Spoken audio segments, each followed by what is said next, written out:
พี่น้องบ่ฮู้ว่าเกิดอีหยังขึ้นเนาะกับบ้านของน้องตุ้ยนะพี่น้องซึ่งมาก็ถือว่าเห็นผู้คนค่อนข้างจะหลายเติบนะพี่น้องโตเกิดอีหยังเด้ขึ้นเนาะอันนี้ก็เป็นบ้านของย่าน้องตุ้ยน้องมุ้ยน้องเงี่ยงน้องวงน้องแหว่งทุกคนจำกันได้บ่เนาะ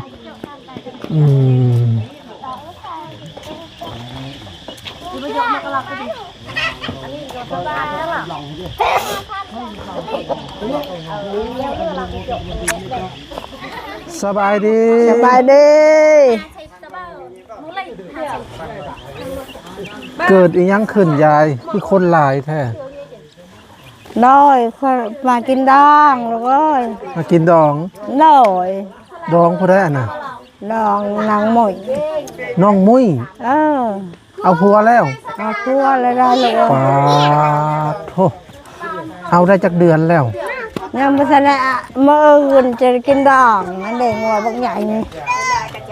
เอาผัวแล้วน้องมุ้ยหั่นนะยังอันนี้หาแม่นบ่ฮะน้องตุ้ยเด้ไปทางใดน้องตุ้ยไปเวียงไปเวียงแล้วโดยไปได้จักมื้อแล้วหากระช่างวันน้องตุ้ยไปเวียงปึ๊บน้องมุ้ยก็จัดงานแต่งเลยโดยเพิ่นเอาผัวนี่ได้แล้วบ่อัน2เดือนบ่ได้เนาะจักเดือนแล้วจ้ะก็เดินไปเดือนปลายโดยแล้วพรมาก็ถือว่าตกใจเด้อพี่น้องคิดว่าเพิ่นจัดงานอีหยังเด้เห็นผู้คนหลากหลายเลยทีเดียวเนาะโดยจริงๆแล้วน้องมุ้ยเอาผัวแล้วโดยเอาผัวบ้านใดยายบ้านนางวายน้ำนางวายน้ำไกลบ่จากนี่ไปไกลเติบเลยคือน้องมุ้ยนี่ต้องไปอยู่เฮือนผัวแม่นบ่น้อยเอาแล้วบัดปะแล้วจุนี่นี่สรุปยังเหลือ3คนบัดนี้น้อยยังเหลือน้องวงน้องแหว่งน้องเงียงน้อยน้องตุ้ยไปเวียงแล้วไปแล้ว3คนสิอยู่น้ำยาบ่จากแล้วข้ามลงเข้าน่าจะไปเล่นปลาเดินอยู่น้ำยานี่แหละลูกเอ้ยอยู่น้ำยาบ่3คนนี่โดยมาอยู่ไฟที่เลี้ยงลูกเอ้ยน้องมุ้ยก็สิไปอยู่ผัวไปอยู่น้ำผัวแล้วเนาะโดยโอ้แม่คือทางลาวเฮาผัวไปโชว์นี่แหละทั้งพี่เนี่ยส่วนหลายผู้หญิงจะไปอยู่เพื่อนผัวเนาะโดยน้องมุ้ยอายุ12 ปีเองเนาะโดยคือเอาผัวจะน้อยทะยายใครก็บ่ฮู้ลูกเอ้ยเจ้าก็บ่ฮู้นำพระเจ้าบ่ใครบ่ฮู้ที่ไปที่มาเป็นจังได๋ยายลองเล่าให้ฟังแหน่เพิ่นจังได๋ผัวน่ะเพิ่นคุยกับผู้บ่าวจักมื้อจักยามจังได๋เอากันตาเฮิงคุยกับผู้บ่าวนี่ไปอยู่น้ำมันก็เลยหัดไปเลยไปตั้งแต่มีเจิงกันแต่มูเจ้าชื่อโทรศัพท์ให้หันลูกเอ้ยจะคุยกับผัวหันแน่นบ่มันอายุยัง12 ปีเองเนาะโดยส่วนผัวได้สาจักปีผัวน้องมุ้ยนี่ผัวก็คือชำกันเนาะ15 16นี่แหละเนาะโดย15เนาะเนี่ยไปอีกกันแล้วคาดองเลยล่ะ8 ล้านโอ้ยคาดอง8 ล้านกีบโดยงัวจักโตงัวไม่ได้พอกับแม่เลยชามกินงัวจักโตฝ่ายชายเอามาให้ทั้งเจ้านะงัวช่างโตตัวนึงแล้วก็เฮ็ดอาหารให้แขกโดยตัวนึงก็เอาไว้ให้ย่าเลี้ยงโดยเงิน8 ล้านกีบโดย8 ล้านกีบหารให้6โดย650บ่680นี่แหละเนาะพี่น้องกะก็ประมาณก็บ่ถึง10,000 บาทอันนี้ก็มืดเลยได้ซื้อของกินอีกดิหมดละประมาณ10,000 บาทนี่แหละประมาณโดยคร่าวๆนะพี่น้อง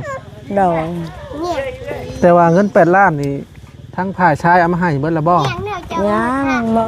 จังน้อยแล้วเพิ่งมาปงต้องจะได้คืน ยังทะเลมาจุอันเคยค่ะ มื้อใดเพิ่นจะเอามาให้ ตอนแรกนั่นนะ ตอนแรกจักหน่อยนี้ โดย เงิน8 ล้านนี่นะเอาไปซื้อของอยู่ของกินกับเบิดแล้วเนาะ หมดแล้ ภายว ในงานนี่เนาะ หมด จะเพิ่มบ่พออีกบ่จักเนาะ บ่พ่อบ่พ่อ บ่ได้มีคำบ่ ว่าบ่มีหัดคำบ่มีหัดอีหยังมันเป็นเงิน8 ล้านนั่นแห เงิ ละ น8 ล้าน โดย งัวซองโต โดย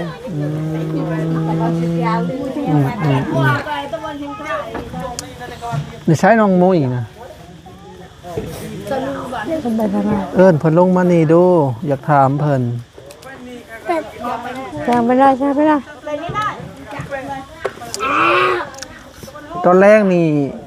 มีอาหารยังให้แขกคนกินยาย บ่ได้มีหยังเราคาเป็ด ขาเป็ ชี ด โตเป็ดชีโต ค่าเรียบร้อยแล้วบ่ เรียบร้อยแล้ว แต่ว่าน้องวงนี่ก็ได้เข้าโรงเรียนอยู่บ่หรือออกแล้ว ข้าว น้องเงียง ข้าว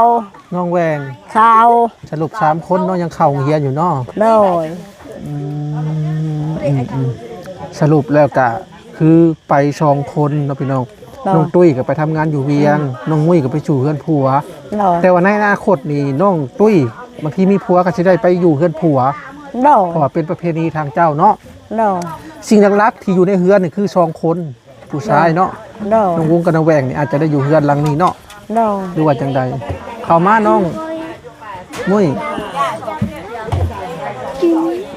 แล้วนายอัน สบายดียับเข้ามาหาหญ้านี่ เสีย โอ้ มาก บ่ได้พ่อกันถึงแล้วเนาะ โดย เป็นจังไดเอาผัวแล้วคือเอาไว้เอาวาดฮะฮะ เอาไปเอา เป็นจังไดล่ะมักเขานี่พ่อจังเอาหรือจังไดฮะ มาก มักเอาไม้ให้เพิ่นแหน่ยายเอาไม้นิดให้เพิ่นเมื่อกี้เขาถามเพิ่น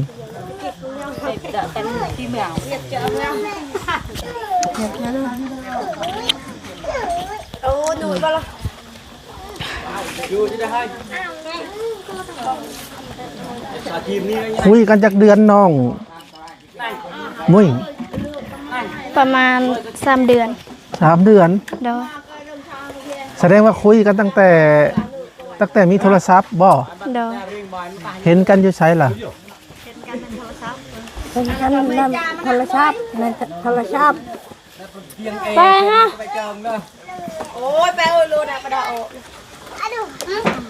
เห็นในการโทรศัพท์บ่ โดย โอ้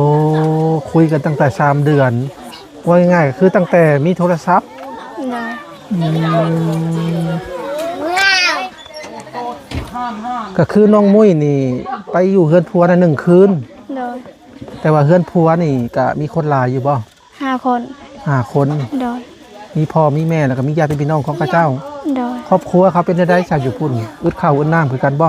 บ่ ฮะ บ่ได้อึด บ่ได้อึด โดย ปีหนึงเพิ่นได้จักกระสอบ มาจากอะไร บ่จัก โดย แต่ฮู้ว่าบ่อึดข้าว โดย โอ้บ่อึดข้าว โดย แล้วสิไปอยู่เฮือนผัวแหละสิทำหน้าที่เป็นไผได้อยู่บ่น้อ ฮะเป็นการเป็นไผนี่บ่แม่นธรรมดาเด้ โดย ต้อง1ข้าว1น้ำ โดย ปัดกวาดเฮือนเฮ็ดทุกสิ่งทุกอย่างในเฮือนนั่นแหละ โดย จังได้ก็อดทนเอาเด้อ โดย การเป็นไพ่การเป็นอันนั้นบ่เป็นธรรมดาเด้น้องก็ยังบ่ทันมีประสบการณ์อายุ12 ปีนึงแล้วว่า 14 ฮะ 14 ฮอดแล้วบ่ โดย อืม13สิเข้า14นี่ล่ะเนาะ โดย อาจจะ14ยังบ่ทันเต็มพี่น้องเอ้ยเป็นได้ตื่นเต้นบ่ตอนนี้หรือว่าอุกใจ จากแหละ ฮะ มาจากแหละ ตอนนี้รู้สึกจังได้ฉะหืมรู้สึกตื่นเต้นบ่หรือรู้สึกอุกใจตอนนี้นะ โดย บ่ต้องมวย โอ้ไปแล้ว ตื่นเต้นบ่เลยอุกใจตอนนี้ ดีใจบ่ โดย ดีใจ โดย บ่ได้อุกใจเนาะ โดย กาเนาะพี่น้องมื้ออื่นก็เป็นมื้ออนาผูกแขนสะบงสะบ้านก็สิหลายคนอยู่ดอกเนาะยายเนาะ น้อง ประมาณ 4-50ว่าง่ายๆคือหลายกว่าขึ้นเฮือนใหม่เนาะ น้อง อืมแต่ว่ามื้ออื่นนี่ทั้งเจ้าบ่าวบ่ได้มาพี่ได้เนาะ บ่ มีแต่ว่าแห่เจ้าสาวไปพุ่น บ่ ใส่รถอีแตนบ่แห่ไปมื้ออื่นนี่ หาอีตัน รถอีแตนทั้งยายได้สามีความรู้สึกจังได้ที่ยายที่ลานเอาผัวไว้เนี่ย บ่ได้รู้สึกได้หรอกวะอกอ่างตันพญาอกอ่างตันพญาลูกเลี้ยงลูกหน่อยนี่ล่ะ ยายก็อุกใจบ่เห็นหลานเอาผัวไว้นี่ อกใจว่ามีผู้เลี้ยงน้อลูกนี่ผู้เดียวในเลี้ยงนี่ อืม อกใจอยู่แล้วลูกเอ้ย สรุปแล้วภาระกระตุกเป็นตุกมาอยู่น้ำยายเนาะ โดยยายก็ขึ้นอยู่นี่แล้วลูกเอ้ย ถึงไปนอนน้ำเขานี่ โดย เห็ดได้ละบาทนี่ อืม แต่ว่าทั้งยายกับบริหูบ่ว่าอันทั้งน้องมุ้ยนี่ล้มบ่าวล้มหยัง หมอบ ริหู ไม่ได้หู ถ้าหูก็ห้ามอยู่บ่ล่ะหรือยังไง ขัดหูคอยก็ห้ามลูกเอ้ย ห้ามบ่ได้เนาะคนหมักกันเนาะ ห้ามบ่ได้คนมักกัน ขาดองก็บ่ได้แพงเด้พี่น้องเอ้ย โดย ขาดอง8ล้าน โดย งัว2โต โดย ทองคำบ่มี บ่มีมีหยังเช็ดได้ใคร จัก ได้ สิว่าได้ๆพี่น้อง จักสิว่าได้ๆต่อไปจักว่าสิน้องตุ้ยบ่จักเนาะ จักไปแล้วก็สิเอาผู้ไว้แล้วนี่ อันเด้ บ่มีผู้อยู่นั่นลูกเอ้ยป้านี่หน่อยชามตัวนี่ป้าให้มีแต่แม่ยานี่เลี้ยงสิแกวงเป็นทะเลลาน เฮ็ดได้ละบาทนี่ ให้ชุมลูกชุมเต่าเลี้ยงชอยให้หมูเจ้านี่แหละเลี้ยงชอย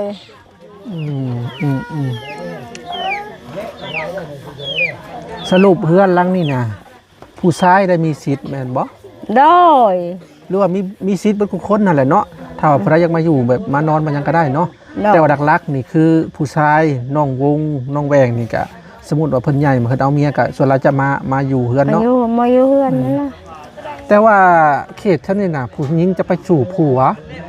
แต่ว่าผู้หญิงเอาผัวมาเฮือนนี่ได้บ่ บ่ได้แล้วลูก คารัมบ่ คาลัม ความหมายคารัมนี่อายุบ่ยืนบ่ อายุบ่ยืน แล้วก็จังไดต่อ อายุบ่ยืน จิบๆอ่อนๆแอดๆนี่บ่ โดย แม่นบ่ล่ะ มาลูกบ่บ้านคือทั้งลาวให้เฮาหันเอาลูกเอาผัวไม่ได้ไปโชว์เบิ่งหนังก็ไม่ได้ไปโชว์มัน เพราะว่าทางลาวนี่ถ้าผู้ชายไปสู่ทางเฮือนผู้หญิงเนี่ยคาดองรุดสมมุติว่าคาดอง30ล้าน ถ้าว่าผู้ชายไปสู่ผู้สาวฮะก็ลดเหลืออยู่20ล้านอย่างประมาณเดือน15ล้าน มัน อาจจะมีการลดบ่สิการลด มัน ถ้าว่า เบิ่งล้านชาวก็บ่ได้50ล้านไปโชว์ได้ผัวไปโชว์ได้บ่ได้เมื่อเฮือนนะ50ล้าน กาดองเนาะ โดย จ้าทำไมมึงจ้า ถ้าผู้ใดเอาเมียถ้าผู้ใดเอาผู้หญิงมือเฮือนนี่จะแพงทางลาวเฮาทางลาวลุ่มบ่ ทางเจ้าก็บ่ แพ แม่ ง น แพงอันนั้นแพง60ล้าน ขาดองน้องมุ้ยนี่ผู้ใดเป็นคนบงการ แม่ย่านี่นะ แต่ก่อนจะเอิ้นเท่าใดตอนเขาจะมาขอนะเขาจะมาขอเรียบร้อยแล้วแม่นบ่ ได้ลูกเอ้ย เขาจะมาขอ เคยเอิ้น15ล้าน ที่แรกจะเอิ้น15ล้าน โดย และที่นี่แหละทั้งฝ่ายชายขอต่อลงเรื่อย โดย ๆจาก15เหลือ โดย 10จาก10เหลือ8 โดย สุดท้ายก็ตกลงกันที่8ล้าน โดย งัว2ตัว โดย งัวเพิ่นเอามาแล้วบ่ หากามาตัวนึงยังตัวนึง จะใช้งัวนะ อันนี้ฮะ งัวตัวนี้ก็สิเอาไว้เฮ็ดอาหารให้แขกคนกินมื้ออื่นนี้ โดย โอ้ ตัวใหญ่ตัวทักหันเป็นอาหารให้คนแขกกิน โอ้ มาอื่นออกได้ลูกเด้อ มื้ออื่นบ่ โดยลูกไปบ่ฮอดล่ะเบิ่งแม่ยา ถ้า นี่ ทางบ่พรถ้ามีโอกาสหรือว่าตื่นดึกๆก็สิอาจจะได้มาเด้อ โดย บางทีอาจจะได้มาก็ได้มาฉาย โดย ๆหรือว่าจังใดนี่แหละก็สิพังเบิ่งเด้อยาย โดย อืม เบาลาก็เขาบ่ได้ไปฮอดลูกเอ้ย บ่มีรถไปบ่มีหยัง บ่ ไป มีรถไป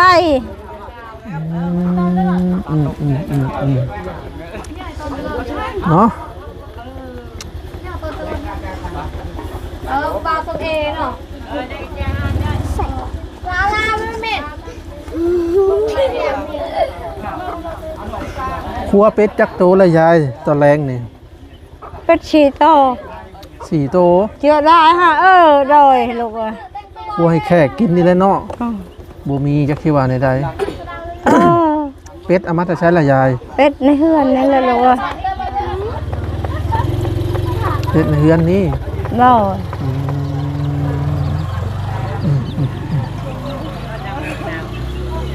เป็นได้ยายคือจังหวะเมื่อยเป็นได้บ่สบาย มึ บ่ งไงบ่ได้สบายลูกเอ้ยหางยางเนี่ยลมออกหูนี่เมื่อยแห้งนะเขาเนี่ยกินมือเช้าก็ตอนแรกตอนเพลนบ่ได้กินน้ำมูก อืม กินบ่ได้มันแข็ง จ่อยลงเลยเด้นี่ผอมลงนี่ จอย นอนรับอยู่บ่ล่ะกลางคืนน่ะ นอนก็ไม่ได้หลับกลางคืนก็ไม่ได้นอนกลางเว้นก็ไม่ได้นอน นอนบ่รับ นอนบ่หลับ น้องมุ้ยการที่เฮามีครอบครัวใหม่อย่าเผาเอาลูกเด้อหรือจังใดกินยาคุมไว้อยู่บ่ฮะบ่ได้กินเลยบ่ยาย พ่อเราก็ไม่ได้กินยาคุม อย่าบอกนะบ่มีเงินซื้อยาคุมอีก บ่มี อืมตั้งแต่เอาผัวมันยังบ่ได้กินยาคุมจักนี้เลยบ่ บ่ เอาแล้ว บ่มีเงิน งานเข้าแล้วแบบนี้นะ อ่ะ บ่ความหมายว่ากระเทินเอาเลยอันนี้บ่แม่นว่าอยากให้เอาดอก แต่ว่ามันผิดพลาดหรือจังใดก็ตามแต่ว่าบ่เผามีลูกมีหยังหั่นนะ โดยก็มัน ให้อายุสัก18 19 20ก่อน ตัวยังหน่อยแล้วบ่อยากให้ได้ โอ้ เอาลูก ก็ได้ลูกนี่แย่เลยยายเอ้ย จ้า ลำบาก บ่แม่นความเจ้าลูกเอ้ย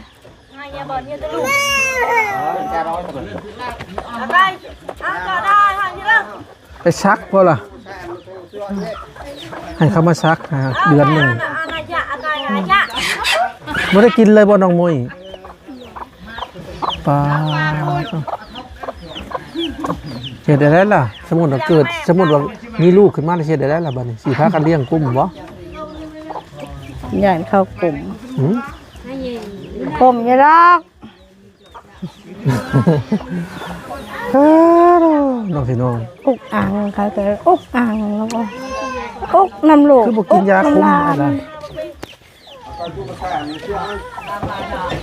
บ่แม่นเรื่องง่ายได้น้องมุ้ยเอ้ย ก็แม่นความลูกเอ้ยเจ้าดาได้ให้ อยู่นำกันจักเดือนแล้วจ้ะเดือนปลายแล้วเนาะ อืม จักว่าเกิดจักว่าเพิ่นเริ่มมีลูกแล้วบ่จักวัยรุ่นซ้ำ เออแม่นความเจ้าลูกเอ้ย จักสิว่าในใดละบัดนี้ คิดว่าคือว่าเราบ่มีคนบอกเพิ่นบ่หรือจังใด ค่อยก็บอกลูกเอ้ยค่อยบ่ให้เอาค่อยบ่ให้เอาอย่างน้อยหมดบาทนี่บอกบ่ให้เอาถ้ามันดื้อเองมันเช่นไร บ่เวลาเอาแล้วก็ให้เพิ่นคุมให้เพิ่นกินยาคุมหรือว่าซักยาเอานะก็ได้บอกอยู่บ่ บอกอันนี้ก็บอก หรือว่ายังบ่ทันได้เข้าถึงเรื่องพวกนี้ยังอายบ่ส่วนละเขตนอกน่ะยังอายแม่นบ่เรื่องกินยาคุมนั่นนี่ยังอายกัน บ่ค่อยเว้าบ่ค่อยบอกกันแม่นบ่ มัน นั่นนะ ก็เชื่อได้อายค่ะ เจ้าก็จำกับชับเพิ่นให้เพิ่นไปซื้ซื้อยากินบ่เผาอยากให้มี การนั้นแล้วก็ว่าให้มา ที ชั เดียว ก เลยเขาเอากันเลยนะพี่น้องเพิ่นเอากันแล้วก็จักสิว่าได้ประพรก็ได้ นี่แต่อยากให้แบบบ่อยากให้มีลูกหั่นแหละเนาะ โน่ยคอยกันอายุยังสัตกา 13 ปีกว่า นั่นนอกันมาหนูชิบอีเบียบ้า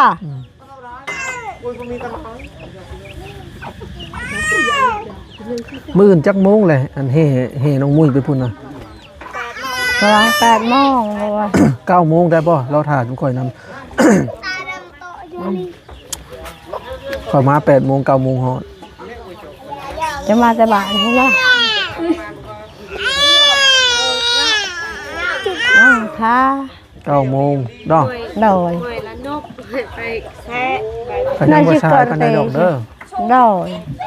เอ้าพี่น้องเอ้ยบ่พรก็สิได้มาแจ้งบ่นี่เนาะถ้าว่าบ่พรมีโอกาสบางทีก็อาจจะพา FC ไปเบิ่งบ้านของผัวน้องมุ้ยแล้วพี่น้องว่าเป็นจังใดอยู่ทางพุ่นเขาก็จัดงานคือกันแน่เนาะ โดย จัดมื้ออื่นคือกัน โดย บ่พรถ้ามีโอกาสก็สิได้ชวนทางทีมงานไปนะพี่น้องเนาะ โดย ก็อยากให้กำชับเรื่องคุ้มนี่แหละสำคัญ โดย ให้เพิ่นกินยาคุมยาคิมไว้อายุยังน้อยแฮงอะหลีจักสิว่าในใดบ่ละก็ให้สักมันชุ่มให้สักอะบ้าง 17 18แนะนำเพิ่นให้ผู้ใดเป็นอันนั้นน่ะ แกเมื่อไร และ เจ้าไปเอาผัวตั้งไว้น้ำหลานจะบ่น้องมุ้ยนี่เป็นหลา ร้าน นคิงเลยลูกเอ้ยร้านคิง แนะนำเพิ่นแหน่บ่ให้เพิ่น ต่อ อยากให้คุ้มกำเนิดก็ว่ากันไป เป็นก็จะรู้ว่าละ เพราะบางทีคนเขตนอกเขายังบ่ฮู้จักไปทีมัน เนาะ เกิดลูกก็ยังก็ ถูกต้อง ว่านะ